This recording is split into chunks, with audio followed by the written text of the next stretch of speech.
Welcome back to the Chatty Vets Pod. I'm Brendan. And I'm Charlotte. Thank you so much for tuning in. Welcome to our first podcast of June, our next 2 Week Takedown episode. This is where we aim to bring you up to date with all the latest news and products in the UK from the last few weeks. And just a reminder, this podcast is intended for veterinary professionals and vet practice staff, including vets, vet nurses, practice managers, reception teams, and students working in the vet field too. Yes, welcome to you all. Have we got a good show today? We've not only got one guest on the show, but two. Keep tuned in to hear us chat to Mary Ann about all things pet travel and animal health certificates.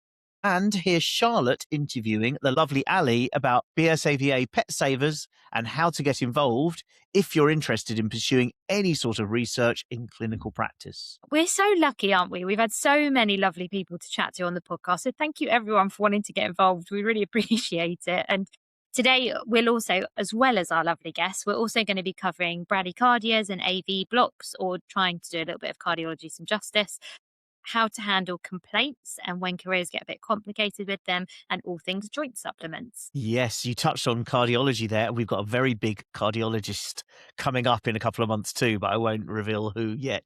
This episode also contains sponsored promotional material from KRKA relating to veterinary medicines. So any prescribing decisions remain the responsibility of the prescribing veterinary professional based on the individual patient and current guidance. Great. Well, let's get stuck in. So usually we start off with some really nice comments from people that have been listening to the podcast and been saying, oh, it's been so lovely, blah, blah, blah. But we wanted to talk about something a little bit more depressing to start off with. So we thought we'd actually start with tackling a bit of a tricky topic to talk about: complaints. I think we've all come to dread them in vet practice, haven't we? And I think we've all at least heard of someone that's had one, if not had multiple ourselves. And they're horrid, aren't they? They're just not a very nice thing to deal with. Gosh, I think I do wonder if it's the one time being a boss is really awful, or being a manager, because it must be the most negative thing. Do you know, I think everyone's different as well. I've got one or two friends that can remember every single thing they did slightly wrong, and they can list them out to you, even if it's 15, 20 years ago. I'm a little bit, things blow over me a little bit, but even I've got some like corkers that it's a pain, it's a hurt. There's a hurt in your heart, isn't there? Yeah. The majority of mine have nearly all been money related, to be honest, most of them. But I've not had that many. I think I've had more since going into out of hours work, but I think, it's bound to happen. Like, it's more heated, it's more emotional, people are spending more money. A lot of the animals don't make it. So again, it fuels the fire a bit more. But it's not very nice. And I remember every single one I've ever had, because it just makes you feel like you're an awful person, because you feel like you've done something wrong, even if you haven't. I remember like the very first one I had was in my first job, and I was admitting this dog to do some workup. I think it was a workup into dysuria, I think. And I was expecting a prostatic issue. So I think I was admitting it for like a prostatic wash and x-rays and stuff like that. And I literally wrote on the consent form, risk, no diagnosis achieved, or something like that. But there is a risk of not finding out what's going on. And anyway, we did all this workup on this dog, and I ruled out loads of things, but everything came out negative. I didn't find an answer. And they put in a massive complaint about me, saying about how I'd made them spend all this money and that how we hadn't got to the bottom of what was going on. And I felt, and it was my first complaint, and I was like, oh my God, I've done something awful. And I spoke to my boss, and he was like, no, he literally wrote on the consent form that they might not get an answer, but they're just annoyed because they've not got an answer and they spent this money. But that's life. It happens sometimes. You've got some answers because you've ruled loads of stuff out, but again, it's like, I'll still always remember it. It's horrible. I don't know. I'm a bit of a people pleaser as well. I don't like making anyone unhappy. It's the context you're working in too as well. Because if it's with staff that know you and you feel like you've got a good relationship and people know you for who you are and they trust you, it's okay. If you've only been somewhere for 3 weeks, I think it's really galling, because basically the staff around you are going to judge you more harshly. The clients don't know you. Oh, all that locum. It's that kind of, and you haven't got a chance either. Like for me, I think, well, look, I'll prove over the next few months that that was a complaint and it was something that was unusual. But if you're there for a month or two and then you're gone, you haven't got a chance to kind of get people to readjust their opinion of you. And I think that's really frustrating or And lowering as well. I find this so much, and I think anybody that's an RVN or a vet receptionist or something will probably find this too. Generally, if you get anybody that's kicking off in practice or that is trying to make a complaint or whatever, especially if it's not directed at a particular person, it's just they're getting angry about something in general. I normally always find the majority of the time people are really, really horrible to the reception staff, to nurses, to ACAs, but to vets, nice as pie. Like I had one a few weeks ago where this woman was properly kicking off in reception, like really not being very nice. One of the receptionists actually came out and cried and so I was like, not having this. Walked through and she was nice as pie to me. And I basically turned around and was like, don't ever talk to any of our staff like that again. I was like, if you ever treat any of us like that again, then you won't be welcome back. Because, when you think, I Love don't care that it. you've been nice to me, but you've been bloody horrible to everybody else. You can't treat people like that. True. It is out of hours work is the ones I'm really thinking of because Mm, in our work, Charlotte, we'd get an email. Would that be the first thing? And as soon as you yeah, see that probably. email, it had a certain title format, probably. Because I'd Mm, remember my heart would sink. Sometimes I'd go like 6 months, 5 months, whatever. I'd be like, haven't had a complaint. But in out of hours work, it's kind of part of your life, isn't it? And then I'd mm, get one and I'd be like, no. And then you'd open it up, look at it, and then you read every line. You go to the history. It's gutting, isn't it? And there'll be like I yeah, wouldn't be able to resolve it in my heart until I've gone over everything and tried to you're trying to come up with a way of coming to terms with it that sits okay inside you. yeah, Whether it is just right, okay, I got that wrong, and next time I need to do it like this. Whether it's that or whether it's like the way I came across, I didn't, that wasn't mm, that was because of the situation and I just need to get that across to them and then they'll understand. I'll research it for hours and look at all the notes and try and come to some kind of resolution in my heart for how to move forward. yeah. I think it definitely depends what the complaint's about, doesn't it? Because the majority of complaints I've had have been money related, in which case it's much easier to be like, well, I haven't clinically done anything that I would do differently if I were to manage the same case again, in which case it's easier to brush them off. But nobody is going to be perfect 100% of the time. And there will be times where you've made a mistake. But I know I've given a wrong dose of a drug. Like I've had two patients next to each other and they're both cockapoos, and I've given the wrong one, the wrong medication, for example, and had to fess up to the owners and been like, I'm so sorry. It was 4 a.m. I was running around like a hooligan and I've just given the wrong medication. The dog was completely fine, but it happens. You do things wrong. And I think they're the ones that, like you say, they hit you so much harder, and you go over and over it in your head and think like, oh, how did I miss that? Why did I do that wrong? Why did I miss that symptom? How can I prevent that again? Like I've had a few where I've lost countless septic patients, but they're horrible ones as well because you rack it over in your brain and you think, what could I have done differently? Could I have like added in that med a bit sooner? Could I have done this a bit sooner? And it's horrible. It's either the cases where you feel like you've clinically not been perfect, or you've had a bad outcome for a patient that you just constantly go over and over and over it in your head, don't you? And just sort of think about what you do differently next time. It's hard. I had a lovely couple. I did an anal sacculectomy on their dog, and then I was locuming there for a month, I think. And then I got a phone call on holiday. It was early in my career, and the boss had phoned me, and I knew it was from them. I knew it was a missed call. Maybe I got the voice, and I thought, this is going to be something crap. And then it turned out that this anal sacculectomy was an anal furunculosis case. And because it had recurrent anal gland problems, I'd gone, okay, let's get the anal glands out, done. And one of the sides is healed perfectly, and the other one, they kept getting little sinus kind of channels, and they did the histopath or whatever, and they said it was getting a furunculosis, and it was the side that I did find. I found one side really easy, and the other side was a little bit weird. And they anyway, but the boss he was really good, I think, actually with it, Mm, but just to talk it through with me and just find mm, out what had gone on, yeah, but it yeah. was a little And bit gut wrenching. I think that is the big difference with all of these complaints. You'd be naive to think that you're never going to get one in your career. Everyone's going to have one at some point, no matter how big or how small. But it's all about your support system and your bosses and how it gets managed, isn't it? Because if you are working in a team that are supportive and will back you up where obviously where it's, if you've done something like grossly negligent, then obviously that's a bit different. But you know, as long as you are working in a supportive environment where you can do like an M&M round and you can discuss the case afterwards, or you can sort of go to your colleagues, what would you have done differently? I've had this complaint. If you work somewhere that supports you, these are so much easier to deal with. If you've not got that support system behind you, that's when they're so much more tricky, isn't it? Because they're never nice to deal with anyway. But if you know that you've got the support of your team behind you, then it becomes a whole different ball game, doesn't it? So it just makes it It's a bit easier to deal with. Yeah, because like you just said then, you just went, "Well, we all make mistakes sometimes, but Mm, it's not it doesn't always feel like that when you have a complaint and no, you've cocked something no, up. no, You no. can."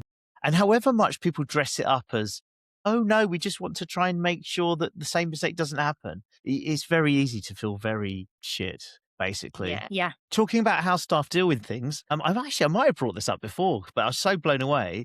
But we used to have the Metacam cat and the Metacam in the same little subsection of the tray, and one of the vets accidentally injected a cat with dog Metacam and Mm, therefore gave it an overdose, I think. And bless her, she's really like, "Oh, I've done this wrong, blah blah blah." And obviously, there would be a hoo ha about it. But one of the nurses was just like, "Look, shouldn't be about her making a mistake. This should be about, we need to make sure they're labeled really differently, put in different yeah. sections so that that error doesn't happen again. And it Mm, shouldn't be about one person making an error. It should be about, we should have a better system so that this one person has highlighted this weakness in the system. We need to change it." And wow, that changed the whole vibe around that problem yeah, straight yeah. away. So Yeah. It's that no blame culture, isn't it? Like I'm not saying that nobody should ever be accountable for their actions. Like that's not what I'm trying to say. You know, if you have done something wrong, then yes, you should fess up. But, you know, it's about saying, okay, well, why did this go wrong? Like you say, if it's a medication error, how is that medication error able to happen? Like something like that, they shouldn't be next to each other because it does make it really easy. Or do you just stock the dog one? Do you just stock 5 mg per mil rather than 2 mg per mil instead? Like, do you do that instead so that can't happen again? It's about being collaborative and looking forward and saying, okay, it's done. Let's move on. What do we do next to stop it happening again? So, yeah. I suppose the question we had, it was on social media, wasn't it? It was, how do you deal with complaints? mm. But we've kind of said, well, everyone around us has to be really nice to us. That's one thing, haven't we, basically? I think the other thing is, well, what do we do as humans? We go into look into every detail of it. And I just Yeah. try and give myself a talking to and say, right, either I got that wrong, I'm going to make sure I do this next time. I'm going to change my way of Mm, doing things. I think for me, I have to come up with something for the future. Right. Okay. I'm going to do this differently now. And then in my heart, I can put it behind me a little bit better. mm. Yeah. And it's just being honest. It's like with anything, if you hold it in, it eats you up. Whereas if you talk to people about it and you share it, guarantee you one of your colleagues is going to go, oh, yeah, I've done that. Don't worry about it. Because it's, Usually me. it happens. Yeah. Yeah. Well, but like we've all been there. We've all done it. It's that there's things that have happened that, stuff goes wrong. You could have been a surgeon for 20 years and you might have a bitch play that bleeds. It's like stuff happens, and it's not because you're bad at your job. There is bound to be something that goes wrong at some point, and that is okay. But it's be honest with your clients, with your bosses, with whoever. Be as open as you can be. Don't always be super, super apologetic, because if you go in being like, oh my God, I'm so sorry, I've done this, blah, blah, blah, then, that's probably not the best way to deal with things. But it's just being open, discussing it, trying to come up with the best way to move forward as a team and with your bosses, and then approaching it openly. And I guess sort of tying into the complaints discussion, one of the things I think we've probably all heard about or had experience with is issues with blooming AHCs and the pet travel scheme. It's been a nightmare the last few years, especially, hasn't it, where things have been changing. But I bet so many people have had complaints over them before, haven't they? Yeah. And it's all changed. It's all changed from 2020 and it's all changed next year. So We thought it was probably quite apt to have a chat about what's going on with the industry at the moment and what is now allowed. We actually had a little catch up with Mary Ann recently from OVForms to talk about all things AHC and pet travel to and from the UK. So here she is now. Have a little listen. So big thank you to our next guest on the podcast. Thank you very much, Mary Ann, for coming on board. So hello, nice to see you. Hi, thanks for having me.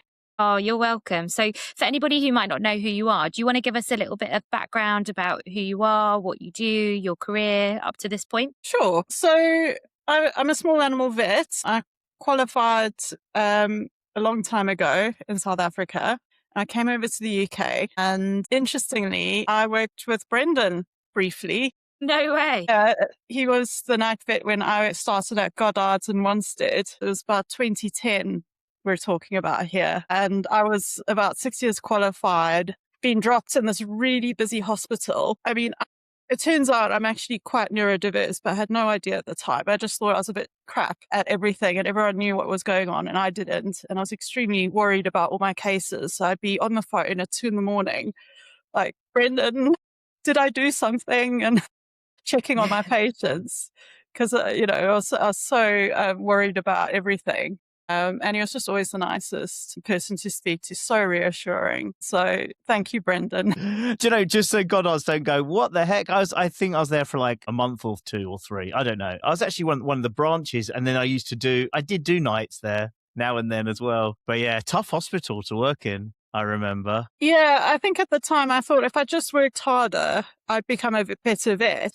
But it's probably where I sort of found ways to become more efficient in how I worked, because I'd have 10 inpatients and consults at 11. So how do you check them all, phone the owners, get all your work done? I also realized that anything that took more than 30 minutes, I'd lose interest. So I got much quicker at any procedures and things, just because, my brain would wander off somewhere in the middle of it if I didn't get it done. So I learned a lot of useful skills at Goddard's, but at the same time, the coping strategies I had at the time were very, very bad. I just completely collapse on my days off and drink too much alcohol and things like that. But, fast forward 10 years, 2020, remember COVID, our park consults, and,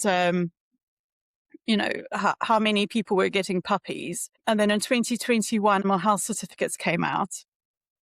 That was, and 10 years later, I was still having trouble with fitting it all in. And I had 2 kids. So my coping strategies were not that helpful anymore, because I don't know, having a hangover with a toddler is just not a thing. You can't use those strategies anymore. But it's still extremely stressed, extremely anxious. And then animal health certificates, turns out I really struggle to read those documents. And if you make a mistake, then there's a lot of drama and issues at the border. So when they came out, it was definitely adding to my mental load and my workload and stressing me out. But it's not actually that complicated. I realized it's just a document that says this animal with this microchip is vaccinated against rabies. That's literally all it is. The problem isn't that, it's the form itself. So I decided, what can I do? I can sort of standardize it and automate it. And luckily my husband is a software developer. He initially said no, but I kept on asking, and eventually he was like, okay, let's do it. We started with a Google form basically to try and transfer the information from like a simpler way of recording it onto an animal health certificate. And then it grew from there. And now you go on a website, on OVForm's website, and you just fill in a few things, and out comes the completed animal health certificate, and you can stamp and sign it. So last year, we processed over 13,000 animal health certificates. Wow. For vets. We have over 1,000 practices using us. And what brings me joy is that it saved thousands of hours of vet time.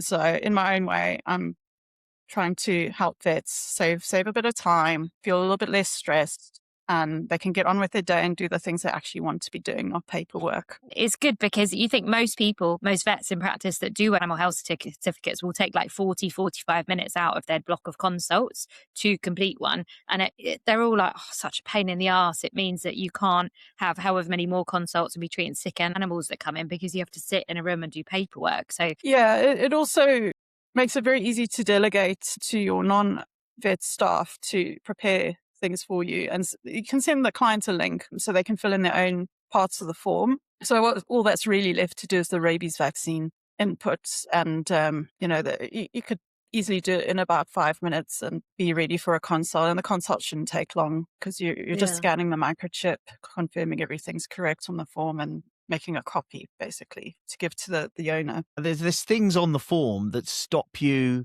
making mistakes as well, isn't there? Because it's like fail Yes. safes where you can't get it wrong because it will check it. Yeah. It checks the validity of the rabies vaccine dates and the travel date versus when you're issuing it, all those things. In fact, the VDS were so pleased we created this because they were being completely inundated with complaints. So I was just thinking as well, there's so many practices I've worked where we've just sent people to another practice because people are like, oh, I don't want to get involved in all those forms. It's too much work.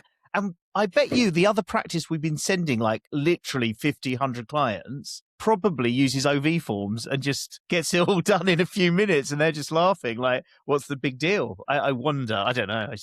It sounds like it makes it, much less stressful. Consider perhaps from a business perspective, your clients like to come to you and they're probably happy to pay a bit more because they like your car park better than some random place and they want to have the familiarity. It's really important to be thinking about this now because the EU's changed the travel rules again. So a lot of people were using EU pet passports. There was a loophole that while they were in France, they could get an EU pet passport and their pets would travel on those. But that's been taken away now. And the advice is they have to travel with an animal health certificate. The advice and the implementation of the advice, there are some gaps. So there are still a few people taking a chance and they'll travel on the ferry and it'll be accepted. And that's great. But as vets and as vet practices, we can't really advise that because they might get turned away. They might find they can't get back. The UK does accept the passport, but they might not find an EU vet to fill in the tapeworm treatment. They need to come back. So if they want to take that risk, that's fine. But it's clearly their risk and not your advice that is associated with that. There's one more small point. Now dogs and cats can stay in the EU for 180 days on a animal health certificate, whereas before it was 120. So while you may only be able to spend 90 days, they can spend 180. So it's actually better on the AHC. Is that 180 days in a row or through the year? Yeah. So in a row? It's a single-use document. They can go out there and come back on one animal health certificate. I think the bitter irony is we are actually going back to UK pet passports next year. Because you, Charlotte, you brought this up, didn't you? And I was like, I've never heard of it. I thought it was out in the news like end of last year that they were going to be bringing them back this year. But is it now next year that they're bringing them back? Yeah, so it's part of a big broader agreement to align the UK with the EU for trade. So all the certificates they need for animal products and live animals. So across all the different categories, they've got to. Well, since Brexit, UK's gone slightly different with our legislation. We've got to align it all. And included in that is going to be the pet passport. So we're expecting that mid to end of 2027. And now we don't have a say in any of it being outside of the EU. So we just have to say yes if we want to trade with them in that way. So hold on. So next year, will it be like the old passports we used to have? Yeah. Like we can issue them. So if you're an LVI in this country, you can issue the little kind of blue passport or whatever, just like we used to. And then we do the rabies every 3 years and it's all back like the old system. Is that right? Exactly. Yeah, that's right. So you won't need OV forms to do that. But I think it's better, honestly, than the 10-page forms we have at the moment. And going back to the OV forms, so you're saying that obviously it makes it way easier for vets in practice to do it. I take it you still have to be an OV to be able to stamp and sign it off at the end, even if you use you guys. And if you're a practice that wants to use you guys to make things easier, how does it work? Do they like have a subscription or do they pay you like per form that you do for them, or how does it work? You absolutely do need to be an OV to issue an animal health certificate. You can use any practice can use OVForm. You sign up at www.ovform.com and you will get 5 free AHCs to check if it works fine for your practice. So there's no risk at all. There's no commitment. We do work with some of the corporates. So if your practice is a corporate, it might be slightly different. But after the 5, it's £10 per use. So if you do no animal health certificates 1 month, you don't spend any money at all. But if you do 20 because it's July, then you pay for 20. So we felt that was the fairest way of charging for that.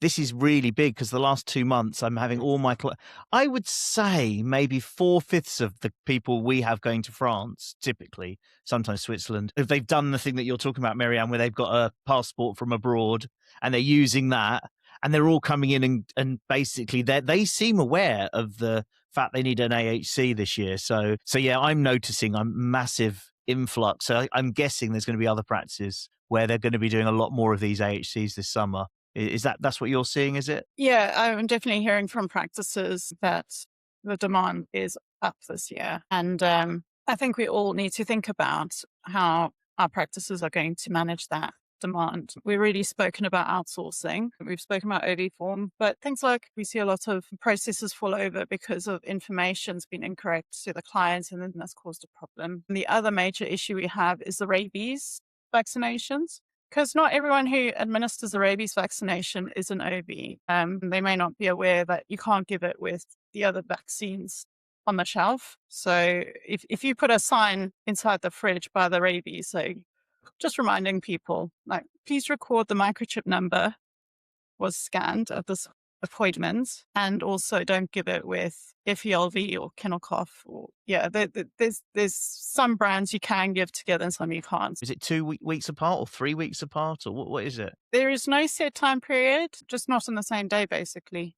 Okay, because they're not licensed to be together, basically. Also bear in mind that there's a 21-day delay before the rabies vaccine becomes valid for most brands. Right. So if you give it on the 1st of the month, it will be valid on the 22nd. And an OB can only issue that animal health certificate after that date. So if they had a vaccine 3 years previously and you're repeating it at the 3-year mark, do you still have to wait the 21 days? No, that's Okay, fine. That's Okay, valid fine. from the date of administration. Fine. Okay. But it's also worth knowing that there's some brands that have a 30-day wait to be valid. So check your data sheet. Your Nobby Vax fine. That's 21 days. And do you mind, Marianne, because obviously we have quite a lot of RVNs, vet receptionists, new grads, etc., that will be listening that maybe haven't had any experience with AHCs, when they should be done, who can do them, etc. Do you mind just giving like a quick checklist that you would say, I don't know, say to a client, for example, if they call up and say, when do I need one? How do I do it?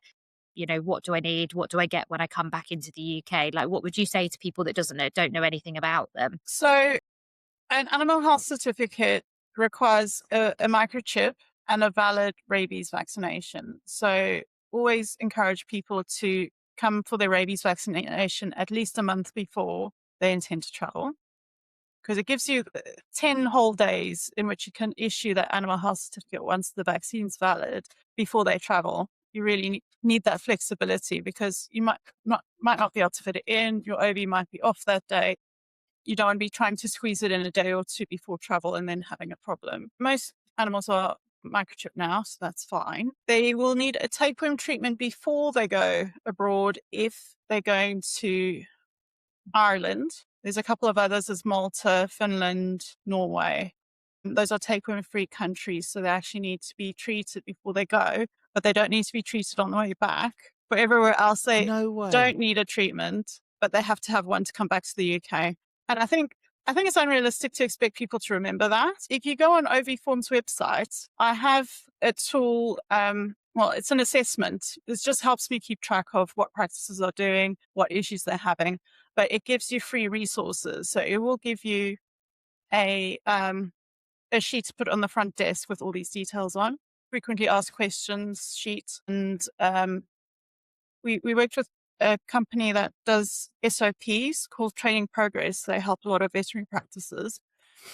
And it's owned by a vet. And we've come up with a customizable SOP that's also included in that resource pack if you do the assessment. And the assessment will actually give you a report that will tell you exactly what your practice should be doing, what gives you some ideas how to maybe make it a little bit more efficient and get everyone involved to help the vets get the OV work done without impacting everything else. I just really want to make it as easy as possible for practices this summer to get through the season. Hopefully next year we switch back to passports, but we're the only ones who can issue these documents. It has to be a vet.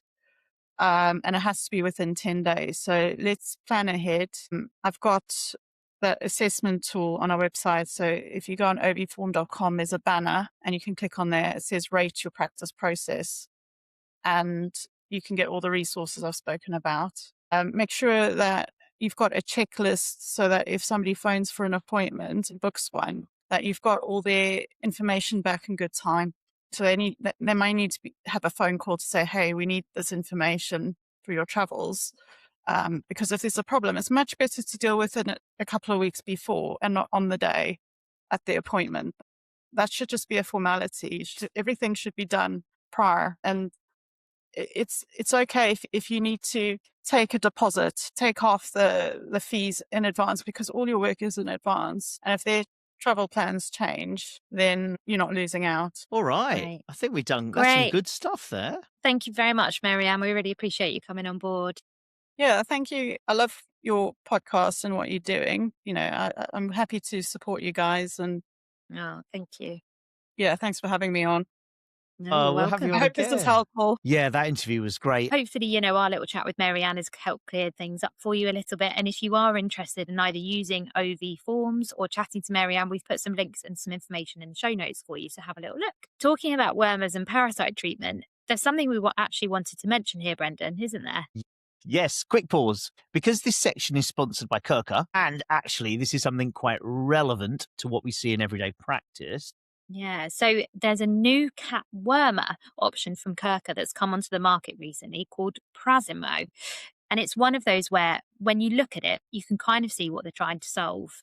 Because realistically, one of the biggest challenges with parasite controlling cats isn't the medicine itself. It's about getting it into the cat. Yeah, and I think we've all had those consults where owners really struggle, whether that's tablets being spat out, stress for the cat, or just not being confident that they're actually given the right dose. So Prazemo is a spot-on formulation combining imidepside and praziquantel, covering the key worms we're thinking about in cats: roundworms, hookworms, lungworms, tapeworms. And I think what's interesting about that is it's not just about what it covers, it's how it's actually given. Because there's data showing a lot of owners find spot-ons easier to administer than other forms. And in real life, that can make quite a big difference. Yeah, and if something's quick and easy to apply, it's less stressful and easier to get right. Owners are more likely to actually use it properly and to use it consistently. And even small details like how straightforward the pipette is or how easy it is to apply to the skin can genuinely change whether a treatment gets given as intended. It's also available in different dosing sizes and can be used in a range of situations, including younger cats and during pregnancy and lactation as well, which again just adds a little bit of flexibility when you're thinking about different cases. So I think it's a good example of how new product options are trying to align more with what actually happens at home rather than what works on paper. And as always, parasite control decisions should be made by the prescribing vet on a case-by-case basis, depending on the individual patient. But yeah, definitely an interesting addition to the feline parasite space, particularly from a compliance and ease of use point of view. So thanks again to KRKA for sponsoring that, and let's get back into the episode. We thought we'd take a little bit of time today to chat about all things AV blocks. Now, we know what it's like. Anyone who's not a veterinary cardiologist hates trying to read an ECG. And even if they work out what's going on, it's a struggle to know what to do next, given that we've got, one antiarrhythmic on our cupboard shelves usually. So we wanted to chat a little bit about recent cases we both had. Yeah. And do you know what? I actually really enjoy this topic. I think cardio is so interesting, but it can be really confusing as well.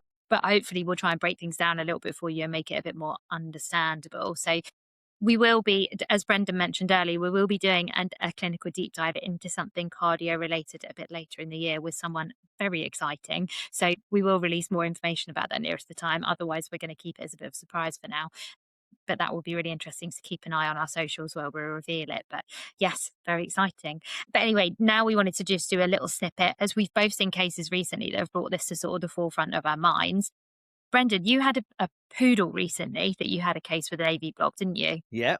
It wasn't a miniature, standard poodle, vague signs. It's one of these cases, you know how we talked about complaints earlier? This is the opposite end where when you do something really good, but the client doesn't fully appreciate how clever you've been.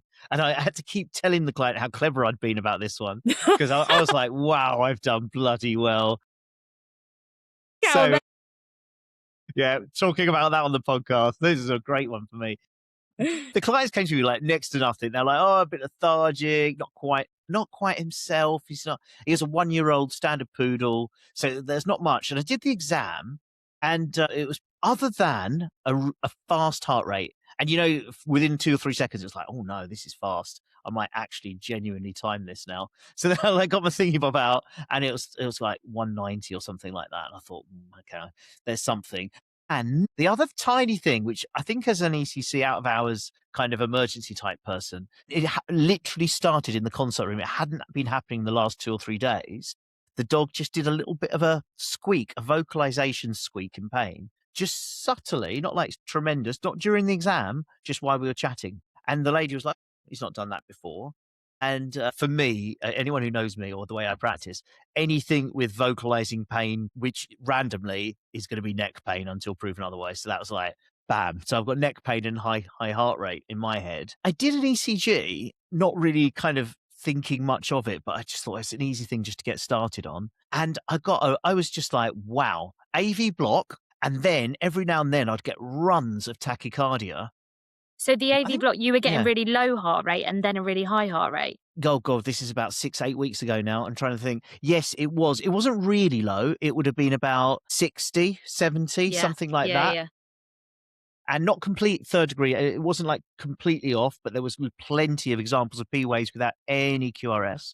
And we'll get into this a little bit more, won't we, for people who that's a bit baffling to. Yeah. And then these sudden blocks of tachycardia. And it was a slightly long story short, after a little bit of reading, because it's one of those moments where I really don't know where this is going, I was thinking of SRMA, steroid responsive meningitis arteritis. Yes, SRMA. So this did have a temperature. It had a pyrexia. I've never done this. I read that you can do a CRP test, C-reactive protein test. Sent it off. Yeah. I've never done that before, so I thought, really clever. And then it came back off the scale high. The dog did really well, but I think it's partly I just got the treatment in so early. And I know that's probably not a proper diagnosis, but the CRP being super high is over 200, I think. Yeah. Plus the arrhythmia, which took about 4 or 5 days to settle down. I guess there'd be cardiologists and medics everywhere going, well, he hasn't ruled out this, that, and the other. But I think the vocalizing intermittently without apparent cause took me to neck pain, plus the others. Yeah. And I thought, that's not bad. Yeah. I wonder whether, actually, with that case, I wonder whether it was so painful that the normal heart rate for it was the tachyarrhythmia and it was having runs of high vagal tone. Because if it had neck pain, because high vagal tone can lead to your AV blocks, can't it? So whether the actual bradyarrhythmia was the abnormal for it and it was just having runs of abnormal mixed with a physiological tachyarrhythmia because it was so painful. Do you see what I mean? Yeah, definitely. I read that you can get this type of pattern in SRMA, which I've never seen before. Yeah. And it's some kind of, the inflammatory response is causing some kind of inflammatory myocarditis, maybe something like that. So I think there is a connection there. But going on to the AV block, I think you've got me brushing up on this because I've always been really bad at type 1, type 2. Yeah. I've actually only just learnt this after talking with you, but go on, because you've had this recently. Yeah, so I think what made me look at it more, I mean, one, I've been doing a PG cert recently, so I've been trying to remember it. But also, I had a Yorkie come in, and I think it was like midnight she came in a few weeks ago. And the owner turned up and she said, oh, she's got AV block. And I was thinking, oh God, I need to remember what that is. It's quite late. My brain's not working very well. It's been quite busy as well. But anyway, this Yorkie turned up and she was cyanotic when she got to me. She was like properly wide open mouth panting. She looked awful. I looked at her and was like, you look like you're in congestive heart failure. She had that proper extended neck, abducted elbows, really trying to gasp for air. So took her straight back, gave her some butorphanol, put her on oxygen and listened to her really quickly. And I could hear all the crackles. So even before I'd scanned her, I gave her a dose of furosemide. Her heart rate when I listened to her was 36 beats per minute. Not joking. 36. And I was like, oh my God, I don't think I've ever seen something that's that low. So I got the girls to get the crash box out thinking, oh my God, this is like, I didn't know whether it was I just heard it in the process of it dropping or whether it was just consistently that low.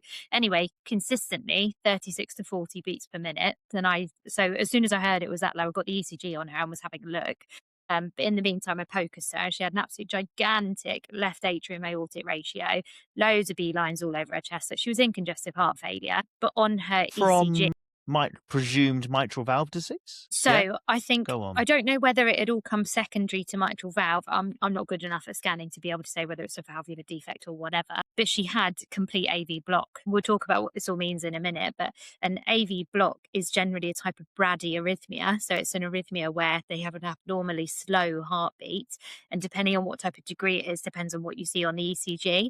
But this was a complete AV block. So with a complete or third degree AV block, what you get is you get your normal P wave, so the normal little lump before your big QRS complex, but it's got absolutely no association with the QRS complex itself. So you get these normal P waves, but basically the sort of stimulus, if you like, the signal that's coming from the top of the heart doesn't cross the atria to get into the ventricles. The ventricles eventually go, I've not had a signal in a while. Bump, here we go. Let's throw a beat ourselves because we're not being signaled to.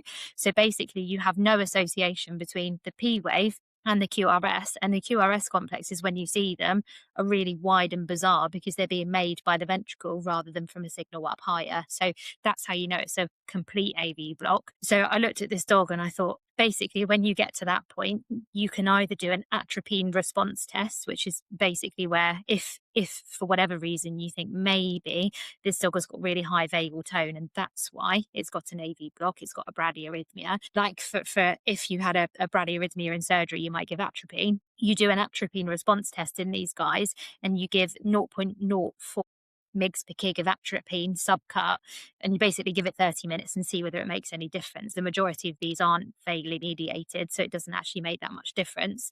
But I tried it and was like, well, give it a go.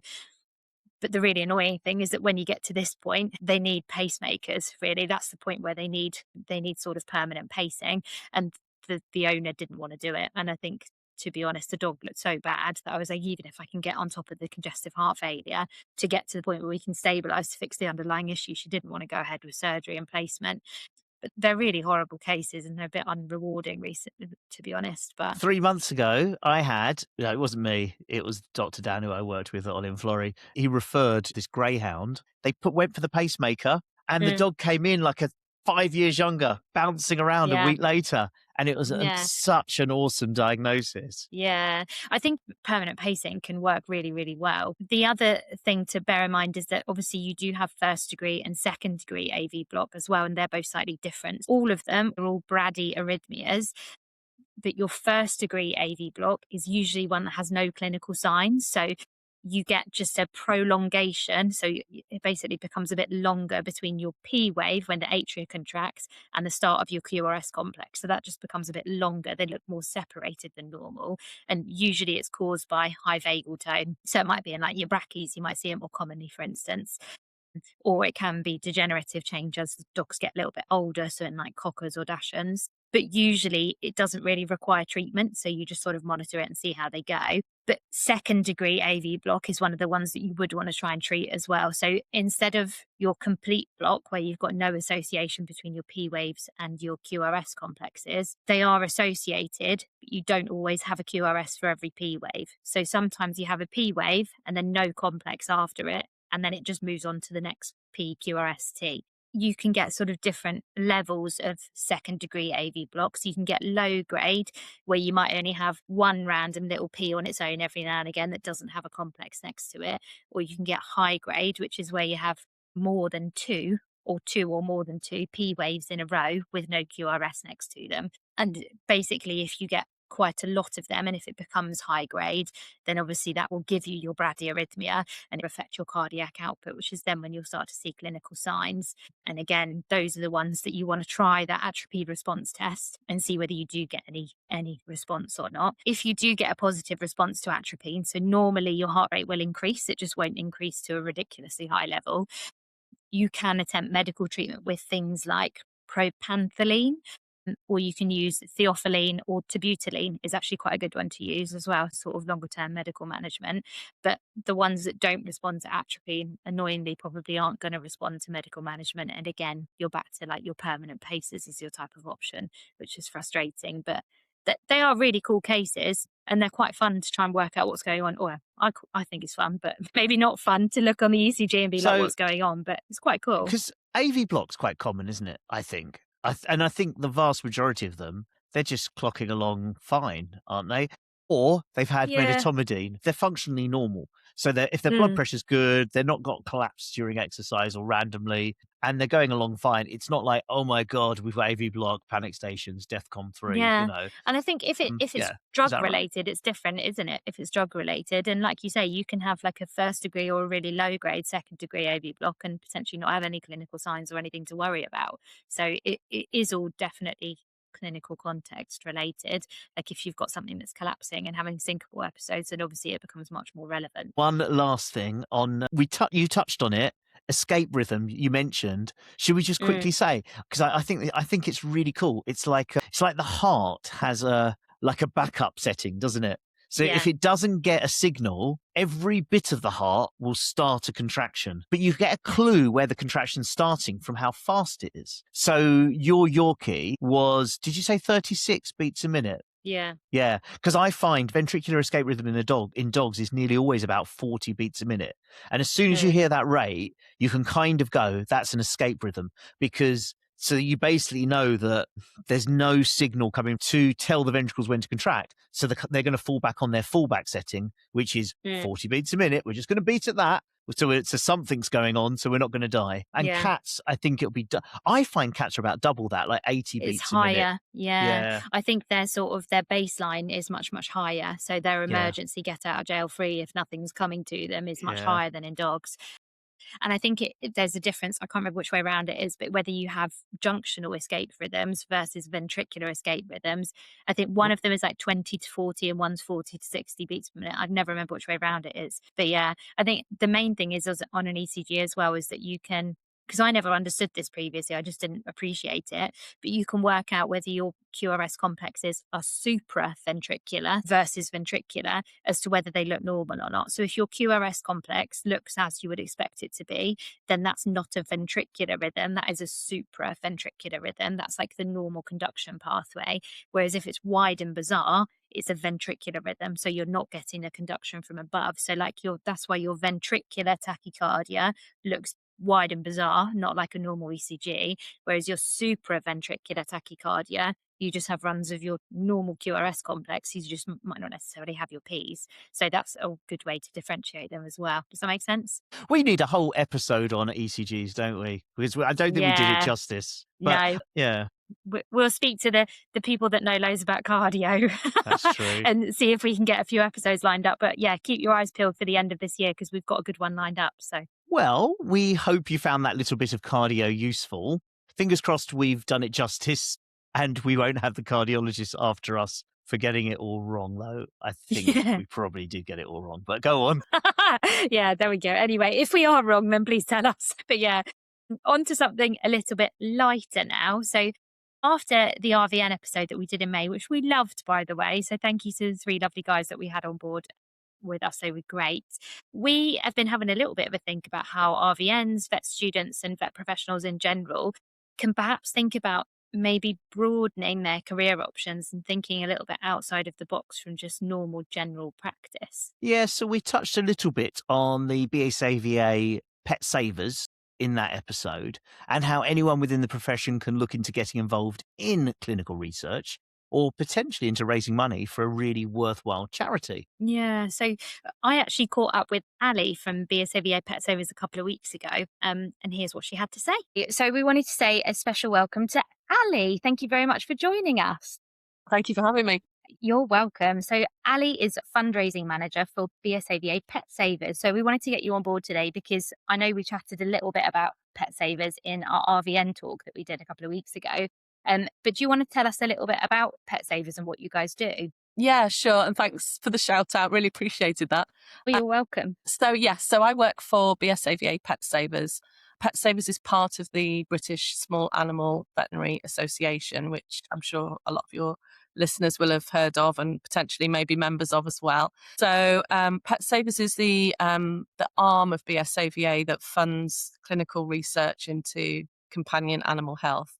We're one of very few organisations that do that. There's not a great deal of funding out there for practitioners and for students to undertake research. So we're pretty much one of the lifelines really for vets, vet nurses and students to access funding to be able to research areas that they're particularly interested in. We've been going for about just over 50 years now. So 1974 we were founded by a group of volunteer vets who saw this kind of gap where there was a lack of social support for people in the sector to undertake research. And over that period of time, we've funded over 300 different research projects across all companion animals, so from dogs and cats through to guinea pigs, hamsters, ticks, and across a huge range of health conditions as well. So cancer, heart disease, skin conditions, the whole kind of range of issues you'd expect to see with pets. So that's us in a nutshell. My role is to raise the funds that we then give in grants to vets, vet nurses and students. So Wow. that's us. And Cool. we're really grateful to you guys for having us on, because Yeah, no, not at all. we're quite niche. And so it's great to be able to kind of spread the word about who we are and what we do. Yeah, definitely. I mean, like, I've been a member of BSAVA since I qualified and I didn't know about you. I think a lot of people haven't heard about you guys. So, but it's really nice to know that you're out there and that there is the support for people that want to do more research. And when you were saying that, it can be clinical research from vets, vet nurses, and within the profession, what sort of research are you talking about? It's anything that's clinical that someone wants to investigate, or is it, Yep. audits, or what sort of things are you funding, if that makes sense? Yeah, absolutely. So it's everything from, so if we start with our undergrad funding, so we support something called student research projects. So those are 6 to 10 week projects that students can undertake, usually, well, either within term time or within their holiday period. And we provide a stipend for students. And that, as I said, that's 6 to 10 weeks. And those are really short kind of introductory research projects that are supervised by, one of their university lecturers. And then we go through to clinical research projects, which are meatier projects, if you like. They can be up to 2 years. Wow. And we can fund up to about £20,000 for those. Wow. Okay. And that could be a group of people coming together as a group of applicants to look at a particular area that they're interested in. We then have our very structured programs. So we've got master's degree by research that we fund, PhDs and fellowships as well. So Oh, wow. it's really every stage of, a career, if you like. The undergrad funding was something that was introduced fairly recently. So there was a real kind of need identified for students to be able to access this funding. So it's nice to be able to fund those early year cohorts as well as the more established people in the sector. And it's not necessarily just academic either. So, people working in practice can apply for the funding as well. So if anyone wanted to get in contact and get involved with you guys, obviously I think you have sort of your fundraising side of things, but then you also have the side of things where people can actively get in touch with you if they want to do any research. So what's the best way to get in touch with you guys and find out more? Is it through your website? Yeah, definitely. So if people go to the bsava.com website, they'll see along the top Pet Savers drop down. And we've got pretty much everything anyone could ever want to know about Pet Savers on there. So under the apply for funding section, we've got our grant calendar so people can see when the grant calls are open, because there's a very structured calendar. So for example, the student research projects I mentioned, they open 3 times a year. And then some of the other projects, so say the clinical research projects that I touched on, sometimes we run those in partnership with our affiliate groups. So they're very specialised calls. We run joint funded grant calls with people like the Veterinary Cardiovascular Society or SAMSOC, the Small Animal Medical Society. okay. So Yeah. it's worth checking back if you've got a specific area of interest. It's worth checking back, but also people can just email us and we can chat to people one-on-one about what's coming up and Yeah, great. what's available to them. Great. There's also some really useful case studies as well of the funding that we've researched and the impact it's had, the findings, how they've been disseminated. So people can look through those and look at specific, they're kind of categorized by different health areas. So people can look at those and see what's Yeah, been cool. funded over the years and the difference it's made. In terms of where the funding goes, if you like, say, for example, I'm working, I don't know, 5 days a week as a vet in general practice, and you think, oh, I'd love to do some research. You're worried about maybe not having the time, not having the money to do it.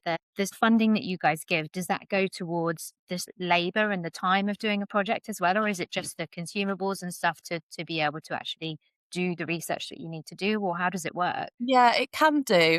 It really very much depends on the particular project, and we're always keen to chat to people and to give them advice. If they were concerned about, would this cover time, then we can chat that through and guide people and advise them. Yeah, obviously consumables is always part of the kind of financial breakdown of a project.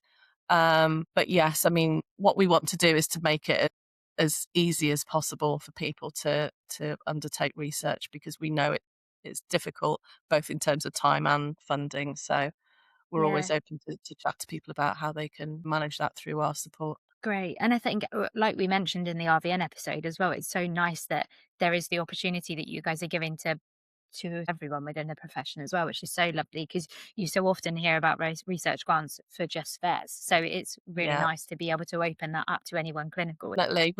Really welcome more applications from RVNs. Yeah, We've had some really interesting ones over the years. I'll send you some links actually. I could send some across that people can just have a look through and see. perfect. And if it's something that people are considering but they don't think it's right for them, maybe again, just get in touch, because we're more than happy to talk, but also to connect you with other people who've had our funding, because Great. as you can imagine, we've got some big fans out there who've Yeah.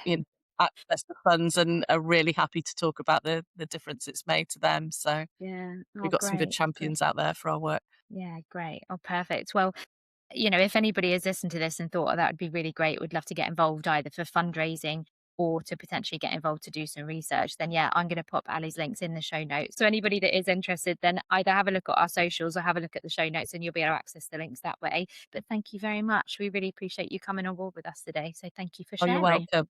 Thank you very much. You're welcome. She was so lovely. Frustrating I wasn't free for the interview, but luckily I'm getting to catch up with her at BVA Live, so it'd be nice to chat in person. Yeah, we recorded this actually before VVA Live happens. What are we? So it will now be next Thursday, won't point. it? Yeah. But we hope for any of you that attended that you did have a really good time. And anyone who saw Brendan in his lovely bright teal scrub top went over and said hello. Right, well, we're recording this before, so now I have to wear my teal top. I can't get out of it. You detected I was trying to wriggle out of that one. Well, just before we leave you for the day, we wanted to have one final chat about something we use every day in practice, but perhaps have forgotten why or how we're using it and what products we should be recommending. And that thing is joint supplements. It's like a routine thing when you get any older dogs or cats come in, mainly dogs, that come in and you go like, oh, they're like, I don't know, 7 and plus. And if they're not on any medications, you just instantly go, I mean, I know I do as well. Oh, have you ever thought about starting on any joint supplements or anything like that? Or people come in and they're like, yeah, they're on medication. They're on, I don't know, U-Move or whatever. Just to pluck a supplement out of the air. It's not that every single dog in this country is on U-Move. Have you not known? No. It's absolutely dire. Every dog over 7 years old is on U-Move. You go to the U-Move website and you've got 12, 15 different types of U-Move, but it doesn't, I can't find anyway what's in each one. So not only is the evidence around supplements so let's just say that, but I can't compare one U-Move with another because it doesn't say what's in it. Anyway, my gripe. Yeah. There you are. The thing that I find funny about this is, do you remember in one of the first episodes we were talking about turmeric and you were saying about how much you love it and how you think it works really well? And then I was like, yeah, but you have to use it in such massive quantities for it to make any difference.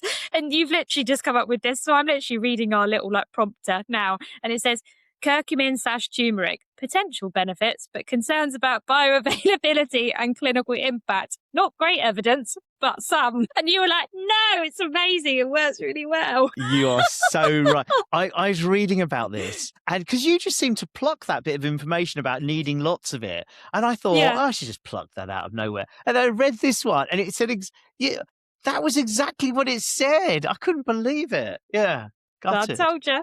Gutted. You're right. I think unless you're right. literally feeding them buckets of it every day, I think it comes from equine. That's where I remember it from. I remember speaking to an equine vet, and they're like, every horse owner will be like, oh yeah, we put turmeric in their food. And they're like, oh yeah, how much? Tablespoon? A horse would literally need a whole bucket of turmeric for it to be helping. So I think that's where I remember it from. But again, if anyone's an equine vet that's listening that I'm wrong, tell me. Yeah. Well, yeah, no, I think you're right. I think you got some truth. But didn't I tell you the story about how my mum, when she was a kid, they used to wrap the chicken legs, broken chicken legs, in turmeric soaked bandage. So I don't know, maybe there's something there, but they use curcumin as well. But the one that came up with a whole big hoo-ha about, I don't know, 12 years ago was Boswellia. Do you hear about that, or is that kind of faded away now? Yeah, I think, to be honest, the thing that I know more about is your omega-3s, your omega-6s and stuff like that. I think that's what they're trying to focus on more, because it used to be like chondroitin, glucosamine, all that sort of stuff. But I think now your omega-3s and 6s is where things are more focused, isn't it? It seems to be. Or green-lipped mussel seems to be the one that they're trying to push onto every joint supplement now. I don't know. I think it's just that placebo thing. I mean, don't get me wrong, I give joint supplements to my dog because I feel like, well, it's not going to do any harm. So I might as well. But it makes me feel better. Which one? Hold on. Which one do you? Can we say? Can you say the active ingredient then, not the trade name? I can't remember what's in it. I'm really surprised you do that. Yeah. I think it's just because it makes me feel like I'm doing something, which I know is a really useless explanation. But I think that, like, talking from a client's point of view, it makes you feel like you're doing the right thing by giving something. I don't know. But I suppose it's a newer field, isn't it? Yeah. But omega-3s they are the big thing. I remember starting salmon oils about 20 years ago, because evening primrose oil was always the one for skin, and then it went to salmon oil and omega-3s. Yeah. Yeah, and it was really nice when we started salmon oil. The coats would all come back all glossy. They'd look amazing. The one thing that I would say to avoid, though, is I have seen a couple of patients who have had pancreatitis because people have been giving them a lot of actual oil because they think it helps. So just be careful. That's a human health thing, isn't it? Because people glug the glass of olive oil, don't they? Yeah. It's like a slight sub-Mediterranean kind of culture where they drink olive oil. So that will be coming to dogs in the UK anytime, now that you've brought it to people's attention. Yeah, probably. But yeah, just be careful, because it's not great, obviously. So, but there we go. We've done joint supplements. Look at that. What can you not know based on what we've just said? We've just covered it all. Really vague discussion. Because we didn't just tack this little bit on the end, did we? No. We really passionately wanted to talk about every bit about joint supplements. Yeah. Yeah. But Boswellia, look at Boswellia. That's good. I like that. There's definitely pharmacological kind of actions on COX, which kind of makes you think, should we give it with NSAIDs? But I remember thinking when it first came out, this could be, and this could be something that eventually comes into being a drug. And it's got heritage because it's like a herbal Indian traditional medicine that's been around for hundreds of years. It's another one of these, I think it's like a tree bark or something like that. So it's another one, like aspirin, came from willow. And, I always have a little bit more time for things that have got a bit more heritage. So, Boswellia's, I just think, I mean, we don't have good evidence. So healthy diet, and then at least, why not? Clients love a supplement, don't they? Okay, so roundup time. We've covered loads today, from animal health certificates, bradycardia, and AV blocks, to complaints in veterinary practice. And a very big thank you to KRKA again for sponsoring this episode. Yeah, we hope as ever you've enjoyed listening, and remember to get in touch if you have any comments or suggestions to help us improve these pods for you. Any topics you want to particularly cover. Remember, you've got the blog, you've got our WhatsApp number, and you've got the socials to contact us through, so please do get in touch. But for now, thank you for listening. Join us again next Sunday for our next bonus episode. We're diving back into endocrinopathies again, and this time, it's going to be good. We're doing Cushing's disease, but we're doing Cushing's disease like you've never heard before. I think I have gone into it. I think I'm bringing something really good to it, and I think people are going to love it. But Yeah. just see. There's honestly so many different aspects to the disease that we never even knew about before. So hopefully we can recap some of the basics and give you some new little nuggets and clinical gems to help in your management of these cases. So we're looking forward to it already. Until then, it's bye from me. And bye from me. Take care.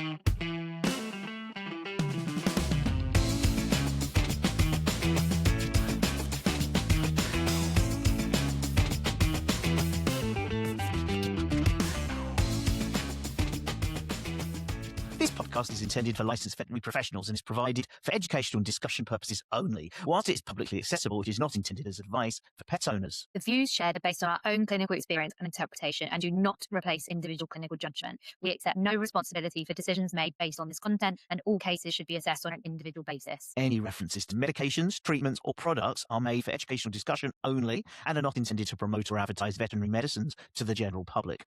Veterinary medicine should only be used under the direction of a prescribing veterinary surgeon and in accordance with UK veterinary medicine regulations.